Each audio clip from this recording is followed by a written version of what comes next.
everybody, Hunter back again from Showtime Studios. Gonna do a kit review today. Actually decided to go ahead and start on this thing. Gee, imagine that. This is the Heller Ferguson TE20 little tractor kit in 1/24 scale. And it's got 128 parts in it. So we're going to open up the box. We're going to lay everything out. I'll give you my impressions of it and kind of what I look for in a kit. And we'll see what it looks like. I haven't taken all the parts out. I've opened the box up and just kind of looked in it. But we'll get everything out here and we'll go through it and show you what all's in the kit. And anybody that's interested, maybe this can help your decision on buying it. So here we go. It's a flip-top box, which is pretty cool. I like flip-tops better than I like the lift-off top, because if you want to put some parts back in here, you can just put them in and close it up. It takes up a lot less room that way. But first, let's get the parts out of the box, and then we'll set the box over to the side. Alright, we'll set this over here. There we go. Alright. So you have two main parts trees and also the tires, but we have the instructions here. And let's see if I can get a view of the instructions. Got a color picture on the front of the actual tractor, which is the same picture that's on the box art. And it gives you a little bit of a description about the tractor and well, actually in what I can read, because this other stuff is in another language. Here we go. Tells you about the founder of the company, and not a whole lot. It says over 300,000 of the Ford Fergusons were sold until 1947. So he was in partnership with Henry Ford from 39. So a little bit about it, and you can also find a lot of information online about this, and they also give you a little bit more in-depth information right here in this column. So we'll move on to the instructions.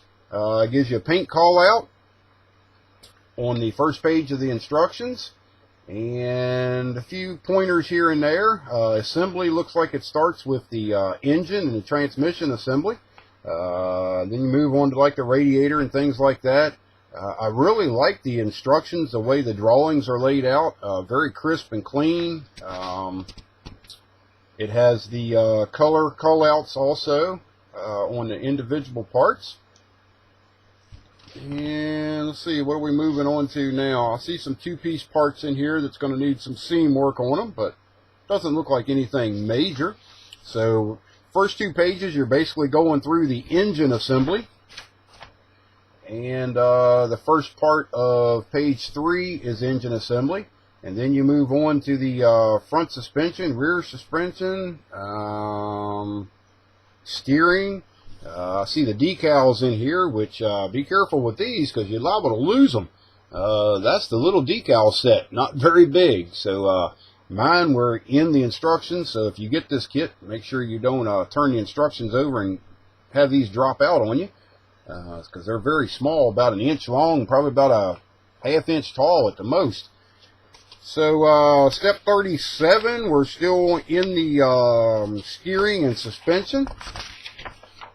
And then we move on to putting some other things on, front tires going on,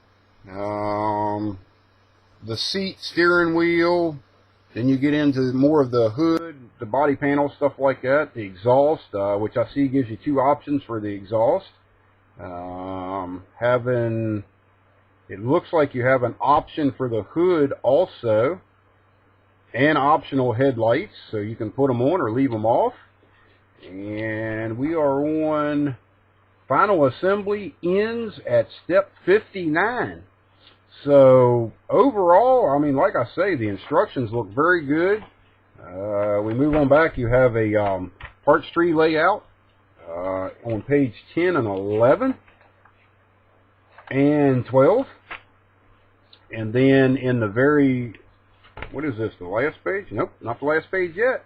We have a painting diagram and a decal diagram on page 13, And if you want to go with, if I remember correctly, I think this is the Ford version of it in the red, I think. Don't hold me to that. But they give you two color options. This is the one that is all gray. The engine, everything is gray. This one here, most of it is red with the gray sheet metal and wheels and things like that. So two different color call-outs. And that's it. That's all we have for the instructions. Pretty well laid out. Looks to be real decent. So we'll let you know as we go along in the assembly stages of it. So next we have the little parts tree rubber with the tires. And I am seeing two different style of tires. One that's a smooth tread. One that is ribbed for the front. And then we have the typical tractor tire for the rear. Now the one thing I did notice on this, and this could be a little bit of a controversy, these things are molded very well. There is a mold line right down through the center of the tire.